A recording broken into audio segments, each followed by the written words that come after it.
CJ nga pala at may trip na naman ako sa buhay. Ngayong magandang umaga, tamang kape lang tayo dahil mamaya magre-ready na tayo. Dahil ngayong araw na to, ngayon ang orientation day para sa ating trabaho. Naka-ready at nakabihis na ako. Excited na medyo kabado. Kaya yun, masyadong maaga ang pag-alis ko. Saktong 5 na umalis ako sa amin. 6:30 naman nang dumating ako sa Cubao at tamang lakad lang ako dyan dahil pupuntahan ko pa yung terminal na sasakyan ko. Habang naglalakad ako sa puntong yan, marami nang pumapasok sa isip ko. Ano kayang mangyayari ngayong araw na to? Pero okay lang, go lang.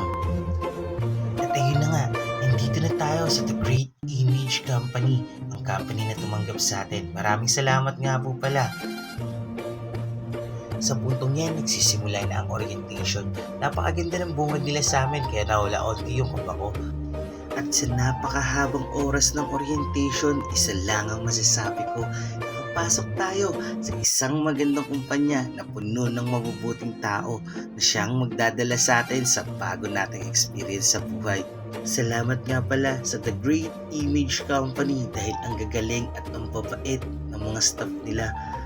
Pero syempre, trabaho ang pinasok natin dito kaya dapat natin galingan sa araw-araw. Salamat sa mga manonood at subaybayan nyo pa rin yung mga vlogs ko. Thank you! Hanggang sa muli, paalam!